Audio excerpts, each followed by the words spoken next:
Oh, that's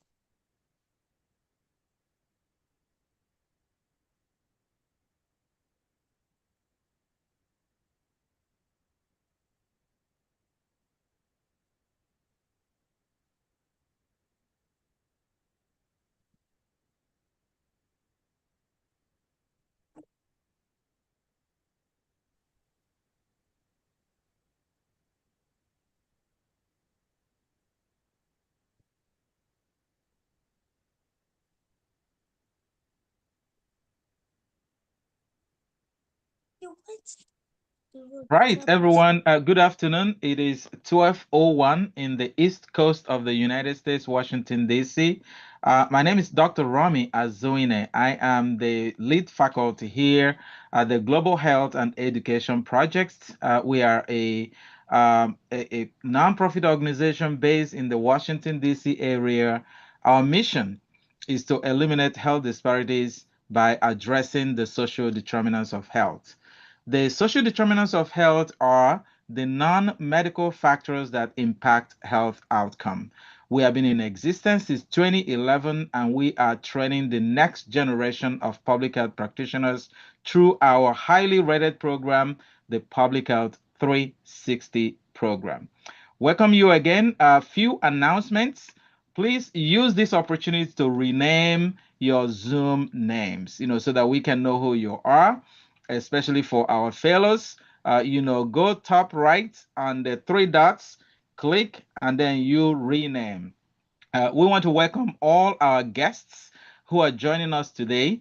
We're always excited about this project because in this project, our PS 360 fellows who are with us for 3 months get the opportunity to demonstrate the work that they are doing. So we want to thank family members, we want to thank guests, we want to thank colleagues who are joining us from across the world to see this festival of community outreach and awareness program. We have two groups today that will be presenting, and I'm excited about their projects. I'm not going to steal any of their thunder. I'm excited, and I'll let you to see. We have the chat open at any point in time. Please, send your question.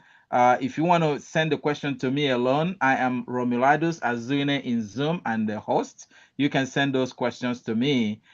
Each group is going to have 20 minutes of presentation time. At the end of that presentation, the group we're going to open it up for question.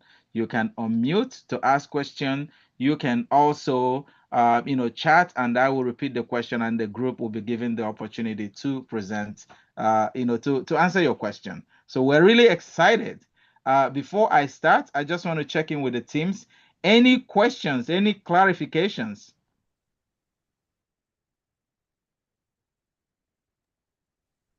All right, one more again. Please take this opportunity and rename your Zoom link. I'm going to do mine now.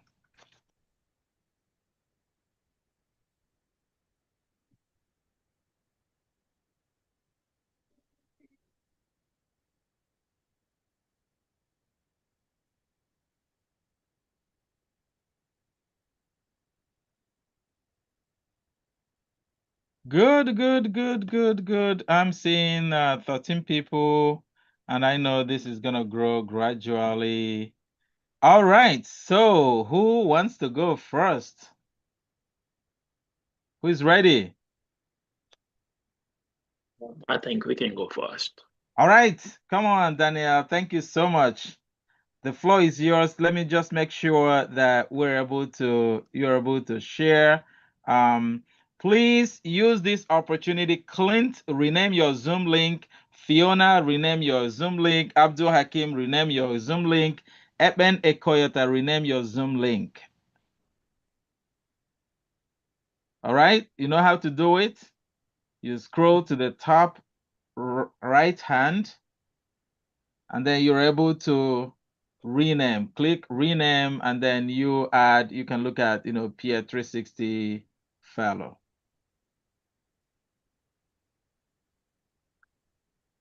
All right, Daniel, the floor is yours and your teams. Um, Hello, everyone. My name is Daniel Mami. I'm from Group 2, and we'll be presenting on genetics and health, sickle cell disease prevention. Our group comprises of 4 international professionals, and I'm Daniel Mami, MS, the Project Director, USA. Good morning, good afternoon, everybody. My name is Marzieh Jafari. I'm a physician based in the United States, and on this project, I'm working as a clinical director. Hello, everyone. My name is Patson Ndlovu, MPH, and based in Zimbabwe. And in this project, I'm the Director, Monitoring and Evaluation. Hi, I'm Stephanie Glassman, based in the United States and Director of Strategic Partnership and Outreach. So by the end of the session, participants should be able to define sickle cell disease and also to explain how it is inherited, identify who is most at risk, and also to understand the prevalence and burden of sickle cell disease, and also to recognize the importance of genotype testing. And finally, they'll be able to describe ways to prevent and manage sickle cell disease, and also to know where to get tested and counseling.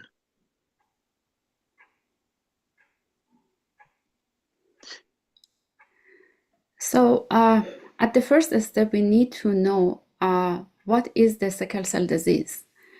Normally, a person inherits 2 normal hemoglobin A genes. This makes the red blood cells healthy, round, and flexible, so they can easily move through blood vessels and carry oxygen efficiently throughout the body. But in someone with sickle cell disease, both hemoglobin genes are abnormal. They are called hemoglobin S genes. Because of this, the red blood cells become rigid and crescent shaped, as we can see in the picture at the right bottom. These sickle-shaped cells can stick together and block blood flow, which can lead to pain, anemia, and even organ damage, as shown in the picture at the top right. As a result, sickle cell disease affects the body's ability to carry oxygen efficiently. It is important to note that this condition is not an infection, it is inherited. Next slide, please. Now we need to know, how does someone get sickle cell disease? Sickle cell disease is a genetic disorder, which means it's passed down from parents to their children. To develop the disease, a person must inherit 2 sickle genes, which present as a genotype SS, one from each parent. If someone inherits 1 normal gene, which is A, and 1 sickle gene, which is S, they have genotype AS, which means they are a carrier. Carriers don't usually have symptoms, but they can pass the sickle gene on their children. Let's look at possible combination. If both parents are having genotype AA, means they are normal and healthy, all their children will be normal. If one parent is AA, which is normal genotype, and the other is AS, which is a carrier genotype, each child has a 50% chance of being normal and a 50% chance of being a carrier. If both parents are carrier with genotype AS, there is a 25% chance of a normal child, a 50% chance of a carrier, and a 25% chance of a child with the sickle cell disease. And if one parent is a carrier and the other is a sickle cell disease, each child has a 50% chance of being a carrier and a 50% chance of having sickle cell disease. Next slide, please. Now let's talk about some of common signs and the symptoms of sickle cell disease. One of the main symptoms is recurring pain, often called pain crisis. This happens when sickle-shaped cells block blood flow to certain parts of the body. People also experience fatigue or tiredness and weakness because of the anemia. Their red blood cells don't live as long, so the body doesn't get enough oxygen. Another common sign is yellowing of the eyes or jaundice caused by breakdown of sickle cell releasing bilirubin in the body. We can also see swelling in the hands and feet, delayed growth or puberty, and frequent infection. These infections occur because sickle cells can damage the spleen, the organ that helps the body fight germs. These symptoms may come and go, but if untreated, they can lead to serious complications. Next slide, please. Let's now look at how common sickle cell disease around the world. Each year, about 300,000 to 400,000 babies are born with sickle cell disease globally. Over 75% of these births happens in Africa. In West Africa, up to 2% of newborns may have sickle cell disease, and their carrier rates, people with the AS genotype, is about 20 to 35% in many populations. In Nigeria alone, about 150,000 babies are born with sickle cell disease each year. That's the highest number in the world according to the Okafor et al. Sadly, in low-resource setting, between 50 to 90% of affected children may die before the age of 5 if the disease isn't diagnosed or treated early. So, in summary, sickle cell disease is one of the most common genetic conditions in the world. But the good news is that with early testing, genetic counseling, and increased awareness, sickle cell disease can be prevented and managed effectively. Now my colleague Patson will continue the presentation. Thank you.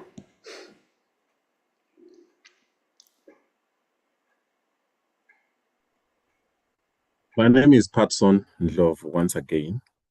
Now on this slide, we're going to look at who is at risk of developing sickle cell disease. So people who inherit the sickle gene from one or both parents may become carriers or may suffer from sickle cell disease. Carriers, as my colleague has just talked about it above, they're at risk of having a child with the sickle cell disease. That is, if their partner is also a carrier or the partner has got the sickle cell disease. In terms of high-risk groups, individuals of African background or Caribbean or Middle East, or those from India, Indian or Mediterranean ancestry are at risk of developing sickle cell disease. In many African countries, that is including Nigeria, the sickle cell trait is very common. That is about 20 to 30% of the population are at risk of getting sickle cell disease. Also, both men and women can be either carriers or have the sickle cell disease. And in a community where there is common sickle gene, there is higher chance as well for two carriers to have a child together who is also affected either as a carrier or with the sickle cell disease. This is why it's very important to increase the awareness of sickle cell disease, and also important that the people get tested early so that they know their genotype. Thank you. Next slide. In this slide, my fellow Daniel is going to take us through the next slide.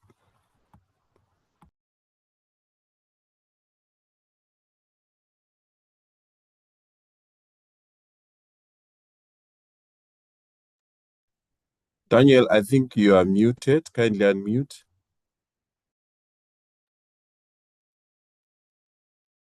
Thank you, Patson. Once again, my name is Daniel Mami. I'll be taking you through the prevention strategies. As the saying goes, prevention is better than cure. So these are the main primary prevention strategies we put forward. One, it's the genotype testing. Everybody should know their genotype before marriage or having children. If you want to get married or if you want to start having babies, the first thing you need to do is to know your genotype testing. And then the second one is the premarital counseling. This helps couples to understand their risk. And then the third one is the prenatal diagnosis. Early testing during pregnancy can detect if the baby is affected or not. And then the final one, it's going to be public education. We all know that, public education, it's one of the paramount aspects of public health. So by promoting awareness and reduce stigma. So knowing your genotype is the first step and most important in prevention. It's a small test that can make a difference. So if you want to get tested and you don't know where to go, these are like few places to go to get tested. You can go to the hospitals, the health centers, and the diagnostic labs. And also you can go to the National Blood Transfusion Service. And if you don't have like health insurance, because like some part of the world, like United States, they have like health insurance. So if you don't have like health insurance, you can go to the sickle cell foundations or support organization. This can be completely free. And then to test, the test use, it's a hemoglobin electrophoresis. And then the other test used is the screening test. This test is quick and affordable. Once you know your result, you don't have to repeat it again. And I will take this next slide to Stephanie. Medical management is the foundation of care for people living with sickle cell disease. One of the most important treatments is hydroxyurea, a medication that helps the body produce more fetal hemoglobin. This reduces the sickling of red blood cells, leading to fewer pain episodes, fewer hospital visits, and better overall outcomes. Patients also receive regular vaccinations such as for pneumococcal, meningococcal, and influenza infections to prevent illnesses that could trigger severe complications. Penicillin prophylaxis, especially for young children, is vital to protect against dangerous bacterial infections. In addition, routine checkups and blood tests help doctors monitor for anemia, organ function, and stroke risk using tools like transcranial Doppler scans. Effective pain management, including proper hydration, rest, oxygen therapy, and prescribed pain medication, helps patients control painful crises and maintain daily activities. Finally, advances in medicine such as bone marrow transplants and gene therapy are offering hope for long-term cures. Passing it off to the next presenter, Patson.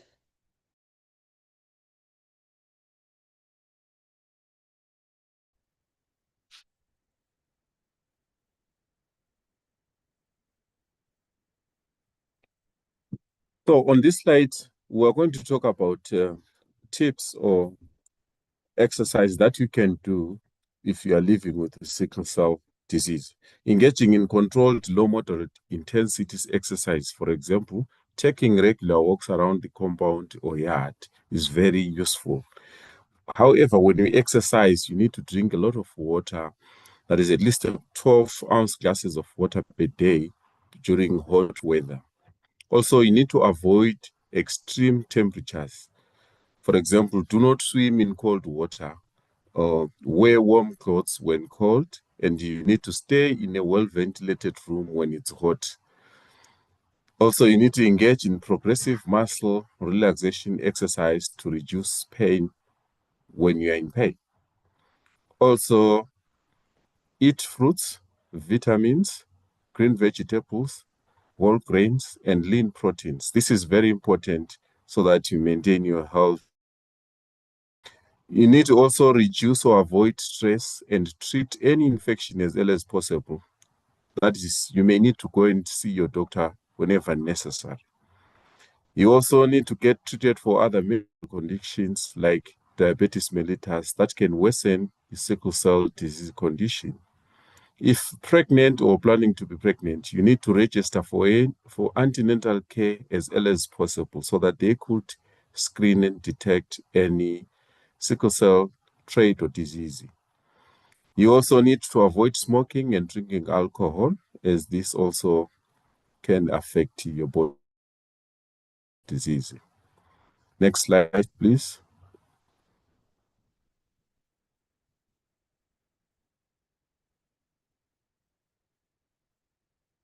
Next slide, Daniel.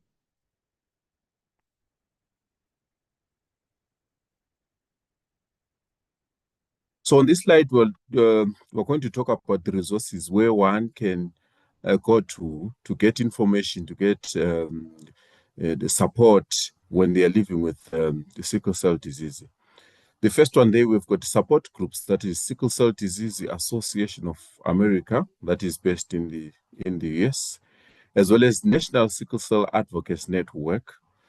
So these networks, they're basically there for patients and families, caregivers, as well as clinicians to advocate, for awareness and education so that people can live longer and they're comfortable with the sickle cell disease.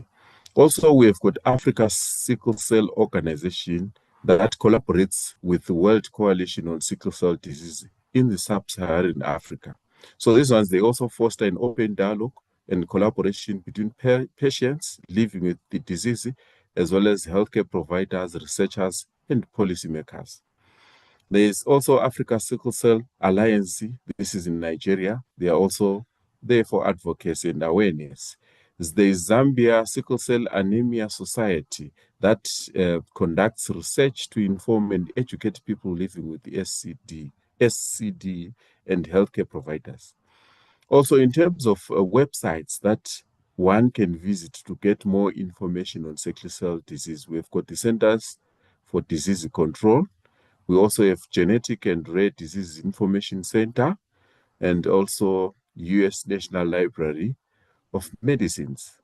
So these are websites. There are many that are available on internet that you can visit to get more information, to broaden your knowledge and get the tips on how best you can live with the sickle cell disease. Thank you. Next slide. Thank you everybody for listening, and this brings the end to our presentation, and these were the references we use, and we welcome feedback and questions. Once again, thank you for listening. Great, thank you so much. The group of our fellows comprising of Daniel Mami, Dr. Mazia Jaffrey, Patson Ndolovo, and Stephanie Glassman. Please join me. Use your react button and let us, give them a resounding applause. Thank you so much. This is great. This is really, really great. Good. And I have been getting questions here actually. So I encourage you, you can message me directly. If you don't feel comfortable sending your message openly, you can message me, directly. And I have a couple questions here. So I'm ready for the questions. So the first question, this was messaged to me directly, says that, thank you for the presentation. I really learned a lot about sickle cell today. I am AS. And my wife is AS.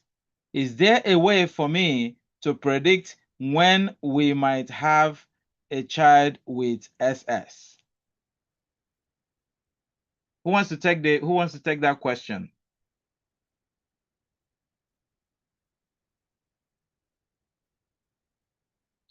Dr. Jaffrey? In this situation, I would say that there is a possibility of 25% the child has a sickle cell disease, and there is a 50% chance of a child has be a carrier. So doing the during pre-pregnancy testing is very helpful, but during the pregnancy you can find that the baby has sickle cell or no, because it's not a chromosomal if deficiency, it can be done, and even if can be done, it's really just dangerous for the baby. So it's better to have the very detailed genetic consultation with your genetic counselor before having a baby. They can provide a very detailed information regarding how you can prevent it, or the way that you can find how you can have better knowledge about what percentages this child can be carrier or can have the sickle cell disease. My consultation is do very detailed consultation with the genetic counselors before having the baby. Thank you so much, Dr. Jaffrey. That was really, really on point. We are not here to recommend one way or the other, but genetic counseling can be very powerful to help you arrive at a decision that, that is going to be suitable for you. All right. So I have another question. It says, is gene therapy available in any country in Africa? I think the person is referring to the stem cell therapy. I think gene therapy is not, applicable to all places in Africa because since, Africa is a low income place and, they cannot afford because it's going to be too expensive. So gene therapy is mostly done in, middle or high income countries.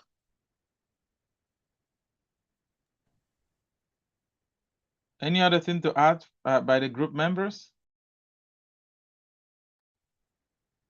Yes, to add on to that, to say, yes, in African countries, there might be, it's really a challenge to get countries offering the genotype testing or STEM therapy. However, yes, there are some that do offer the STEM therapy, but there are very few African countries that do that, and it's very expensive, as my colleague has just said. So, thank you, Ova. All right. Another question here. It says, I am African. I am planning to marry someone who is Hispanic. Does that increase or reduce my risk of having babies with sickle cell disease? Good question. Good question. So an African trying to, I think there was a slide where you showed people who are at greatest risk of having sickle cell disease. I think that's where you said African, Mediterranean, Indian. Next one. Yes, here. So this person is asking, this person is African and is asking, what happens if an African marries a Hispanic? Does that increase the risk or reduce the risk? I can take this question. Yes, it can increase, but the good news is with you can both take a simple blood test, the hemoglobin electrophoresis or genetic screening before marriage or pregnancy. So that will tell you exactly whether either of you are carrier or normal, and what's the risk of having a child with the carrier genotype or sickle cell disease. Because as we mentioned, carrier person doesn't show any symptoms, and you can find out that you have a sickle gene in your body before doing the genetic testing. Yes, and just to add on to what my colleague has just said, in summary, we are saying being in a high-risk environment or country or region does not automatically mean that you are going to get married to someone and you will have a child who is a carrier or who has got sickle cell disease. The only way that can make you know is to go for testing. No assumption. Thank you. Over. Thank you so much. Another follow-on question there for the group is, where in Africa can somebody get genetic counseling?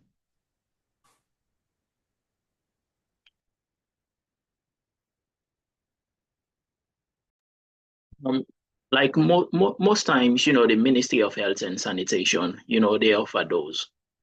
Or maybe like some private hospital, but that one can be costly. Yeah, I think one way to get genetic counseling might be to contact any of the organizations that are catering for people with sickle cell disease. For example, the Sickle Cell Alliance, in Nigeria, or the Zambian Sickle Cell Association, or also even in the US, the Sickle Cell Association. From there, they will be able to point you to resources where we have genetic counselors. In the US, I believe genetic counselors are more prevalent, but in low resource countries, contacting any of those associations could be, a way for you to find information that exists internally in those countries. Let me see. Okay, Patson says in South Africa, genetic counseling is readily available. Okay, in South Africa, good.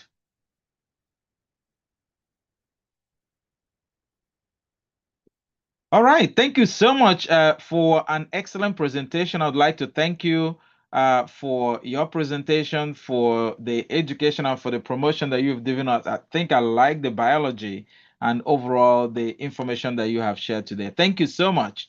Please, let's give them a round of applause again. Good.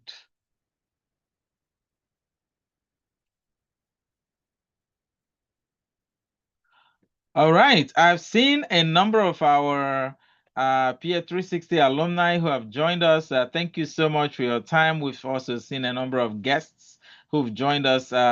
Welcome to our outreach and presentation program. So I now hand it over to the second group. Darian, over to you. The floor is yours now. Okay, thank you so much.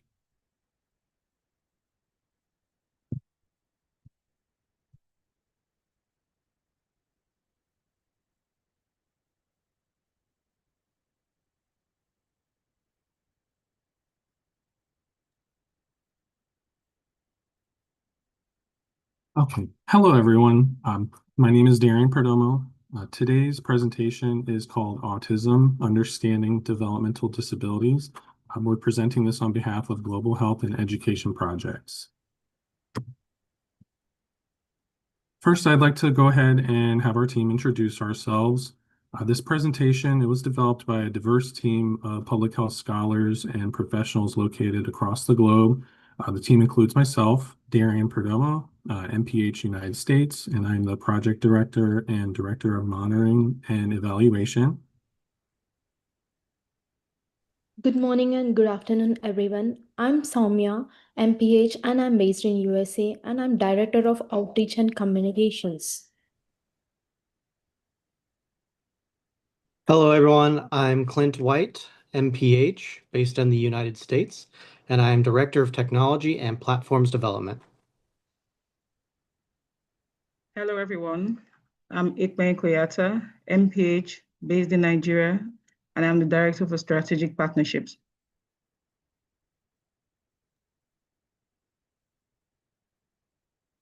Okay, so today our main goal is to discuss how we can identify and define autism spectrum disorders, get a sense of the current trends of autism globally and domestically here in the United States, know the burden and cost of care in managing the condition, and learn how we can distinguish it from other developmental disabilities.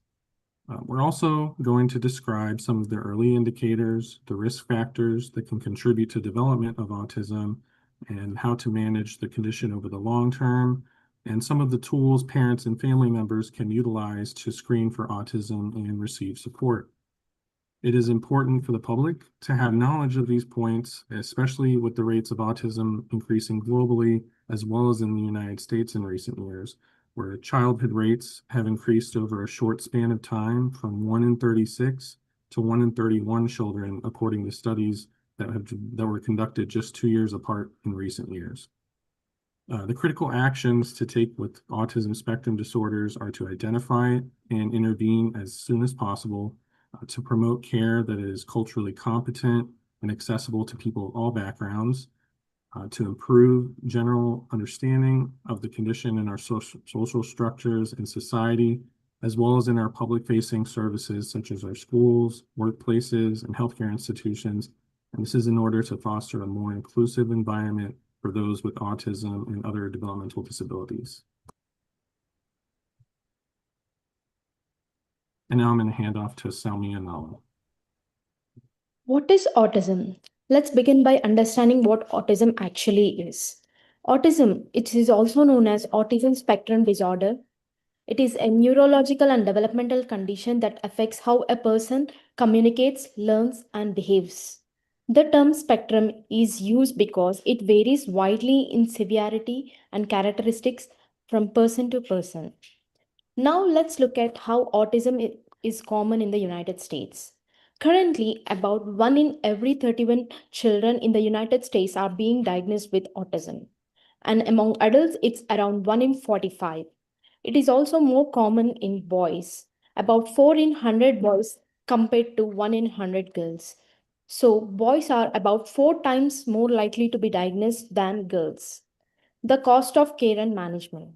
Autism care costs increase with age, averaging about $6,500 per year for young children who are aged between 0 to 5 and $9,000 around for children, school-aged children who are between 6 to 17 years of age, and $13,500 for adults who are 18 years and above, with even higher expenses for those with additional health conditions.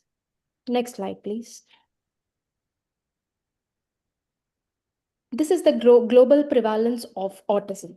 This graph highlights regional differences in autism rates, with Australia, which is showing the highest prevalence as 1.7%, followed by America and Africa as 1%, Europe as at 0.4%, and Asia at 0.4%, showing how autism rates vary across regions worldwide.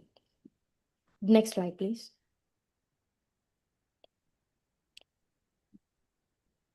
The autism spectrum doesn't have a single known cause. Instead, it arises from a combination of genetic, biologic, and environmental influences that interact in a complex ways. Now let us discuss about the risk factors. Certain chromosomal or genetic disorders like Fragile X syndrome or tuberous sclerosis can increase the risk. Having a sibling with autism can also make it more likely to another child in the family could also be affected. Perinatal complications, such as difficulties during birth, may also play a major role in autism. And research has found that older paternal age, sometimes called geriatric pregnancy, can slightly increase the risk as well. And the research point is CDC, one of the major platform which give a study called Study to Explore Early Development, which is also known as SEED study. This study highlights how both genes and environmental exposures work together to influence autism risk. It is not just one factor, but an interaction of several. Next slide, please. Signs of autism. Autism can look different from person to person, but there are some early and consistent indicators that help with the early identification. Early indicators include limited eye contact and not responding to their name even when they are called. Parents may also notice a loss of speech or social skills that the child previously had, but this is an important red flag in this. Social communication. Children with autism often experience delayed speech development or use repetitive language called echolalia, where they use their words repeatedly and phrases continuously. And their voice of tone may also sound flat or a sing-song type, which can make communication unusual. Behavioral patterns. We also see a repetitive movements like hand flapping and rocking that is a strong preference for rigid routines. They may also get even upset with the small changes. Another common trait is sensory sensitivity. For example, being sensitive to light, texture, and sounds. Next slide, please. Here are the common myths about autism. Myth 1. Autism is a disease, but the fact is that it is a neurodevelopmental condition. It affects how brain develops and functions, but it is not an illness. It can be caught or cured. Myth 2. Vaccines can cause autism, but the fact is that it has been debunked by decades of research.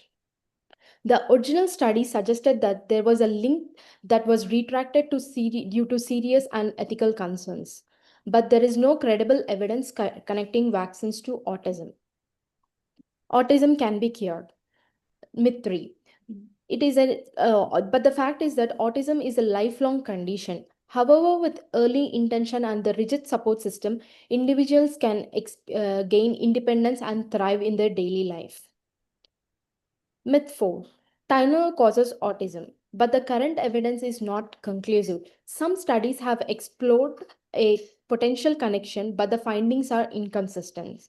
Research is still going on this, and at this point, there is no clear proof that Tylenol directly causes autism. Now I'll hand it off to Darian.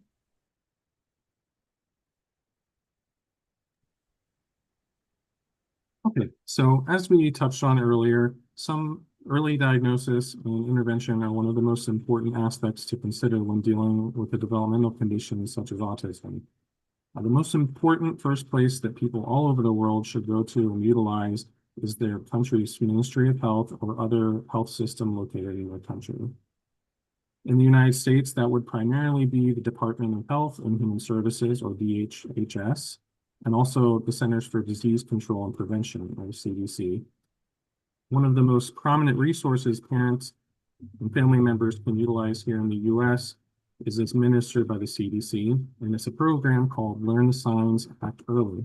This is a program designed to guide parents along the developmental pathway of their child and provides them with resources to track milestones and progress through a CDC milestone tracker app that they provide that is catered to children 2 months to 5 years old. Tracking these milestones provides valuable insights that parents can take to their family physicians or specialists to seek additional proper diagnostic testing and support, and to set their child up, most importantly, for success in the future. Coordinated education planning is also a key component in obtaining early support for children with autism. A great place for parents to start there is with an early intervention program, which are administered by all states in the United States via Part C of the Individuals with Disabilities Education Act, also known as IDEA, and this is for children under 3 years old.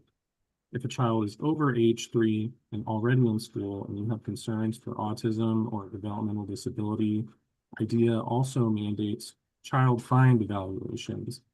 These can be requested through your local school district, which the school is mandated by the law to conduct in order to identify, locate, and evaluate any child in need of special education services. And then on a broader and more global scale, there are a large number of international organizations that can connect parents of children with autism to education, resources, and care.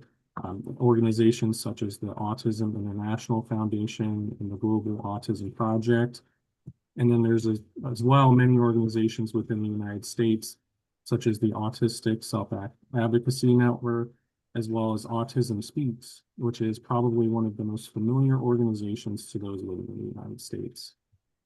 Autism Speaks, in particular, has a dedicated autism response team that provides families and those with autism to educational materials, resources, and it even provides assistance with getting referrals to a physician or specialist, as well as they also provide a directory of other international autism organizations and their contact information for nations across the globe.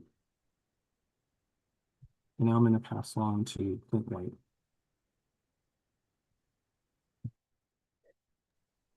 Hello, everyone. In my slides, I'll be talking about food, nutrition, and how it connects to autism. So kids with autism often have strong preferences for certain foods. It's been found that many prefer sweet, starchy options like pizza, cookies, and white bread. Who doesn't? I do. But they also tend to reject bitter or sour flavors, so vegetables and fruits. This kind of selectivity can lead to high blood sugar, weight gain, and even issues like diabetes and/or dental problems. Some other things to watch for, as you can see on our list here in our table, artificial additives like MSG and food dyes. These may overstimulate their nervous system. Dairy and gluten can also be problematic for some. The evidence on this is mixed, but most doctors caution that restrictive diets like gluten-free or casein-free, make sure you are under the care of medical supervision if you're doing that. Also, there's mercury in large fish, such as tuna. It's considered a neurotoxin, and kids with developmental vulnerabilities may be more sensitive to it. So why does this matter? Kids with autism are more vulnerable to nutritional imbalances. Their sensory sensitivities and rigid routines often lead to very limited diets. This means that they are at higher risk for deficiencies in things like vitamin D, iron, zinc, and fiber, which can affect everything from mood and sleep to learning and behavior. Also, the gut microbiome can be out of balance. This is what we call dysbiosis, and it can lead to inflammation and changes in brain chemistry that make behavioral symptoms worse. Next slide, please. So the things that we can do about it. If you look at this table, you can see the alternatives or the things that are recommended instead of those things that most people with autism prefer. So whole fruits, apples, berries, bananas, clean proteins, chicken, turkey, eggs, and legumes, dairy alternatives instead of whole milk. There's oat milk, almond yogurt, coconut ice cream, things like that to scratch that itch that they may have. Gluten-free grains, brown rice, quinoa, gluten-free oats, and low mercury fish like salmon, sardines, and tilapia. Before you switch any of this, make sure you team up with a registered dietitian or pediatrician. They can help screen for nutrient gaps and build a balanced plan that works for you and your child. Especially so when families try restrictive diets without consulting their medical provider, they might actually make things worse for themselves. That's why clinical support is very important, not just to manage symptoms, but to protect long-term health. Second, make sure you're supporting gradual food exposure. Techniques like shaping, modeling, and sensory play can help kids expand their food choices over time without pressure or stress. The third thing is to educate yourself and the people around you. Make sure you get out there in your community and educate each other on nutrition and just ASD in general. It's not just about calories, but it's about supporting brain development, behavior, and quality of life. The big takeaway for this is food selectivity isn't just picky eating, it's an actual health issue. And with the right support, families can build better nutrition and better outcomes. So in our next slide, we have a video demonstrating sensory overload. And after, our next presenter, Ekben, will explain it.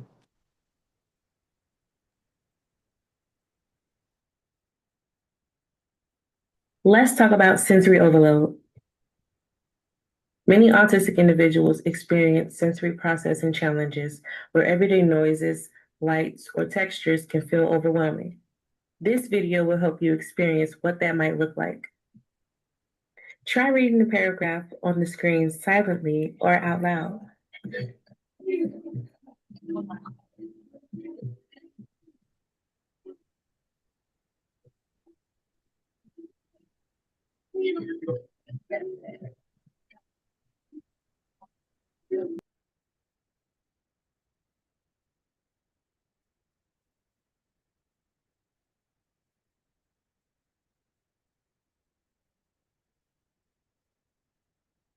Let's talk about something.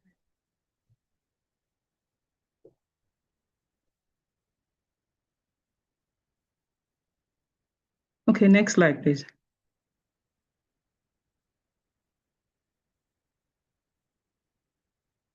Okay, I don't know what happened in the video, but it's supposed to have an enhanced sound that kind of distracts one from understanding or going through the message. Now, interactive activities for understanding autism include some hands-on activities that help people see and feel what inclusion really means. Activities like the sensory overload simulation, the video that was just played, is an experiential learning tool where participants or neurotypical individuals, family members, educators, therapists, and general public experience how overwhelming the sound, sights, and touches can feel for someone with autism. Now imagine trying to listen to instruction with bright lights and several people talking all at once while trying to complete a simple task. Terrible, right? This helps us understand why some people may require quiet spaces or noise-canceling headphones. Now, the core purpose of this simulation is to build empathy for sensory hypersensitivity and highlight the challenges autistic individuals face in environments that are typically manageable for others. The next is the inclusive employment interview role play. Here, people act out a short, realistic work scenario with a candidate who has autism. The goal is to reinforce employment rights and respectful communication. That is, learn how to communicate clearly, offer comfort, and give everyone a fair chance. It shows inclusion and builds an accessible culture, which isn't pity, but opportunity, equal opportunity. And then we have the myth-busting quiz. This fun activities and interactive quiz to clear up common myths about autism. For instance, the false idea that all people with autism act and behave alike, or they have the same abilities, or that they can't socialize or can't walk. And also the fiction about vaccines. Through this quiz, we replace myths with facts and empathy by promoting evidence-based understanding of autism. Now, because people with autism think, learn, and experience the world differently, not wrongly, our role as a community is to create space for these differences with compassion, patience, and collaboration.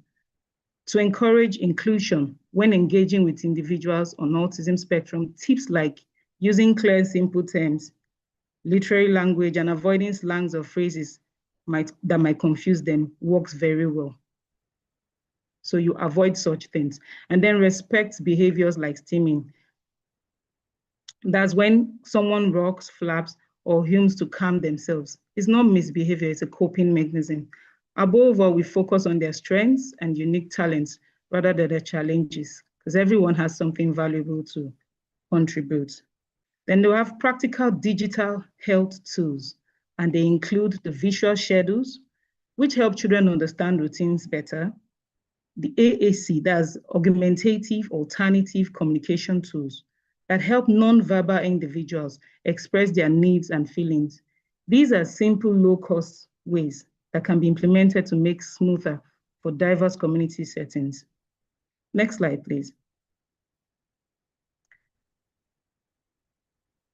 Okay, post-program continuity. Advocacy methods for inclusivity. True inclusion doesn't even stop at one event. It is built through implementing sensory-friendly practices in all settings, consistent education and engagement, that is advocacy to awareness, which leads to advocacy in action, where we switch from public health interventions, from all talk to action, such as empowering and providing trainings for teachers, health workers, and caregivers, holding community meetings, organizing school inclusion clubs, and encouraging community involvement. Now, the aim of this is to make inclusion a habit, not a one-time effort. And then we have the post-program continuity. After programs like this, we don't just stop there. We continue with the movement. We maintain partnerships, ongoing meetings and advocacy groups, maintain partnerships via regular stakeholder meetings, and then policy-wise, establish a standardized monitoring and evaluation framework, share data findings, and collaborative monitoring with Autism Society affiliates to improve community practices. We also build peer network where parents, caregivers, and individuals with autism can stay connected, share experiences, and support one another. Now, technology is not left out in all of this because technology plays a very big role in this. An online platform or WhatsApp group can be used to share updates, resources, and success stories, ensuring that learning continues beyond today. I'm going to pass it off to my colleague, Clint.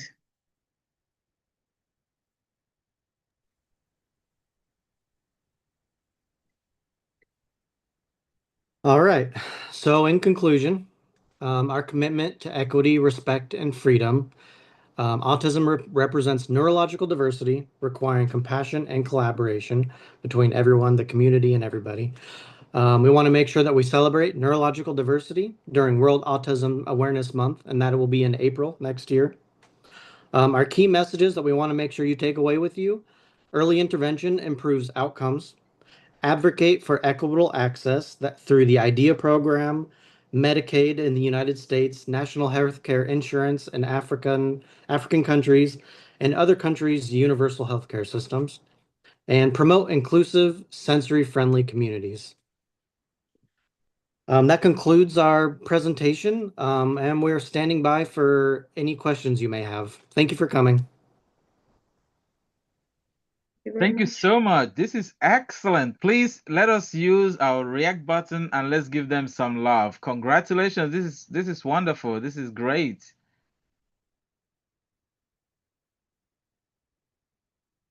This is great. Very good. And questions have been pouring into me actually.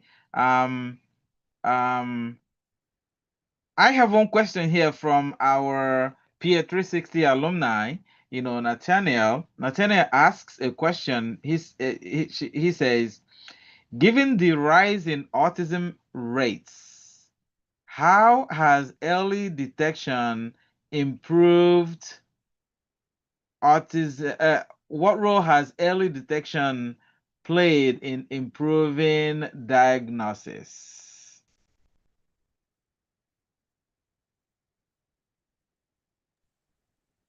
So early detection, like we said, it's very important because parents are the only ones that really, they know their children, they know that something isn't right, and they notice something isn't going the way it should be in development when they're young. They can refer, they can bring that concern to a physician, and the only way we know is if parents bring it up to their physician and get them evaluated and diagnosed. And also part of the increasing rates, a lot of people have found that the rates are increasing too because there's more screening compared to previous years.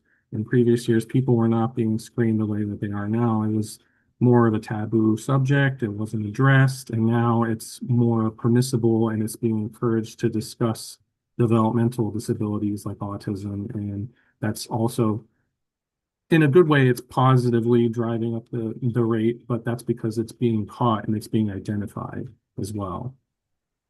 Thank you so much. Thank you so much, the team, for Darren Perdomo, Soumya Nala, Clint White, and Eben Ekeyota. I just want to give all of you kudos and credit. So I have a couple questions here. Somebody said, these two are excellent presentations. Is it possible to invite any of these two groups to present to our organization? So that's really good. We like that. That's something we can take at GHEP. If you can, I'm going to add an email here that you can use to reach out. And then once we reach out, we can organize with the teams to come present for you. That's actually what we are looking opportunities for our team, for our fellows to be able to continue to educate the community. Thank you for that. Then I have another question here. It says, like sickle cell disease in the earlier group, are there any genetic tests to identify the risks of autism?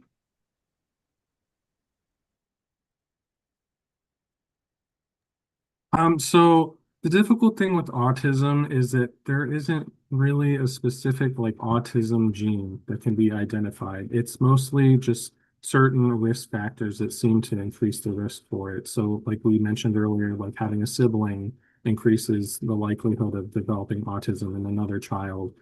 Having older geriatric pregnancy, if you're over the age of 40 and having your first child, that can also increase your risk. Things like that. But yeah, unfortunately, it's not necessarily something where there's like a gene that they can screen for, like with some other diseases where there's specific genes that they've located that are tied to that condition. But there are few testings which we can use them for like karyotyping, where it checks for larger chromosomal abnormalities, and there is also single gene testing, where in case of Fragile X syndrome, which detects this kind of disease. Thank you. I have another question. It says, I like the slides on food, but is selective food really affordable?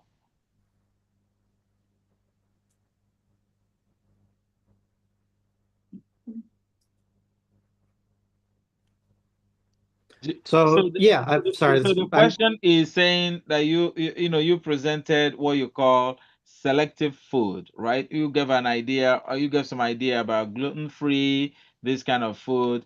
The question here is, for a family that has limited income, can they really afford this kind of food that you are prescribing? Yes, so there's government programs in the U.S. And other countries as well that you could probably subscribe to. Like there's WIC, Women. I cannot remember what it stands for. But there's Women and Children that you can get for dairy products. There's SNAP that you can use. That's the food stamps that you can use to be able to afford food like that. Then there's also grocery stores around the U.S. And other countries that have lower cost foods that you can go to. And then just shopping smart. A lot of nutritionists can take you around to grocery stores and show you how to shop correctly for foods like that. All right. And then I'd like to add to that, Please go ahead. extreme or restrictive diets should be avoided unless prescribed by a doctor. So in the first place, if they have to see, like he said earlier in the presentation, that all of these should go through a nutrition expert or a dietitian. It can help guide and walk them through. Thank you. So work with your nutritionist and your dietitian for any recommendation about dieting. So we have another question here that can autism have any effect on a child with malnutrition?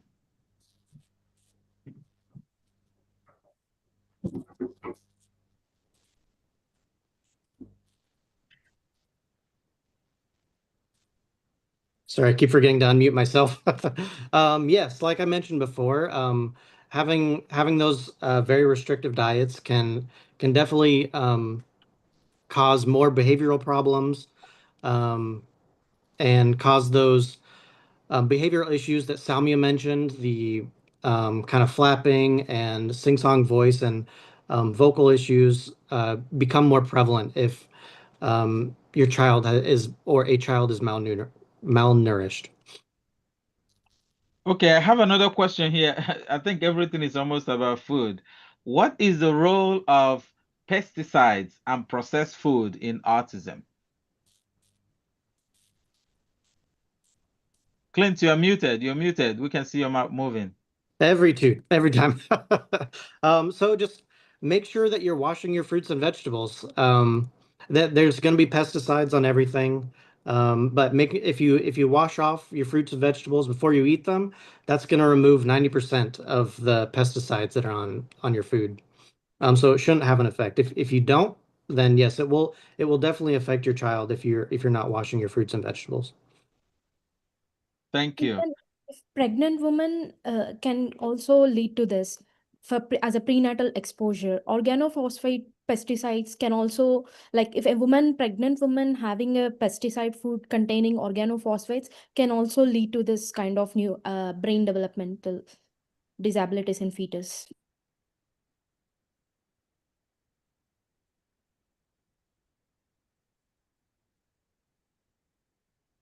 All right. Thank you so much. Another question. As we know from one of our alumni, Dr. Jovens Alabre, as we know, there are many myths about autism. I'd like to hear your thoughts on what could happen when influential leaders in our communities spread false information about it. This is the elephant in the room, right? Yes. Yeah, so obviously that can affect people's decision making in all kinds of ways. Like as we saw recently with some of the statements made about Tylenol, there's no like, conclusive evidence that that has any tie to autism. But when people were hearing about it, you see people are stopping to take medication. Women that could be having a fever while they're pregnant, they stop taking Tylenol or any pain medicine because they're scared that it's going to cause autism because they're hearing that there's a risk from leaders and authority figures. And then that actually could be more harmful to their baby than taking the Tylenol, because if they have a fever over a certain temperature, I believe it's like 104 degrees, 103 degrees. But if they have a temperature over a certain level, that can really affect the mortality of their baby. They could lose their child at that point, and it can cause disability and issues in the future when they deliver their child. So it can affect the decision. It can have a cascading effect over the long term and affect people's decision making when they hear that information. And then it's also important to make good use of the websites or resource centers from the Ministry of Health or the national bodies that are connected to autism, because that's where we get the real information from, so we're not misled. All right, I have another question here. I think it's been answered, but I'm going to read it again. It asks, is autism really increasing or is it better diagnosed now? So I would say it's like I mentioned earlier, I think that it's mostly likely due to the increase in diagnostic tools that we have available now, and people are more actively seeking out diagnosis now, whereas before it was something that people kind of suppressed and they just kind of wrote it off as, oh, that's just a child being a child or something of that nature, whereas now it's taken a lot more seriously, and we have the technology and we have the techniques that are being embraced. And I think, yeah, more people are seeking it out. That's going to naturally drive up the rate and the amount of people coming up diagnosed with the condition. All right, another question. It says, what opportunities or resources do we have for children with autism in Africa?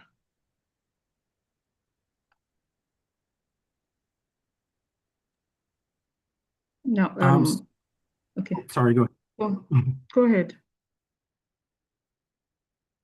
I was just going to say for Africa, I don't know the organization for certain countries in Africa off the top of my head, but for Africa, the most appropriate organization to reference would probably be the World Health Organization. That would be the best organization globally for any country to get education and resources to explore autism and determine if and help parents determine if that's something they should explore is going on with their child.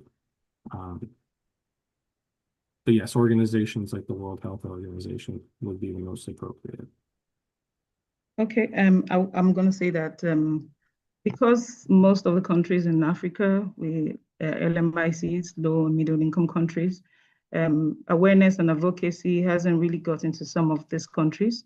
But there are some organizations like the Halima Adewale Autism Foundation. We have the Autism Africa Foundation, and quite a number of others. We have Pan-African Autism Foundation and Pan-African Congress on Autism. And these foundations and societies can help to spread the awareness, but we still need a whole lot of other people and community involvement, community engagement to get the word down to every nook and cranny of Africa, so that everyone will know that it's actually not a misbehavior, it's not a wrongdoing, it's something that needs to be looked at and And probably we can also have them included in all of our activities, including sports and jobs as well. And then I'll add to that. You can also reach out to your local ministries of health. They'll always have some way to reach out to these organizations if you don't know how to. Thank you so much. This has been great. I think that's all the question. Let me just make sure. That's all the question I have, actually, both in the public and the private chat. I'd like to thank a group for an excellent presentation on autism, which is very timely, really, really timely now globally, both here in the US and globally. And I appreciate all the work that both of these groups have done in educating the public now. And we thank all our participants who joined via YouTube, live session. And we look forward to another opportunity for our capstone presentation where each of the groups are going to dig deeper, into autism, dig deeper into sickle cell disease in specific countries. Please keep following us on our social media platform where we are going to advertise and announce when these events are going to take place. I would like to specifically thank all our guests who joined us today. We have thanked them here. I see Chinedu who joined us. I would like to thank, let's see, Jasper, Felix Gasper, Isa Musa Lariski, John Barbert, Dr. Joven Salabre, our alumnus. Again, who do we have? Mr. Sotohamen, Grace Abasubi, and am I missing everybody? And every other person, and Felix, who have come, who joined us. I hope you found this very useful, and we look forward to another opportunity to present to you. Thank you so much. Have a good day, everyone.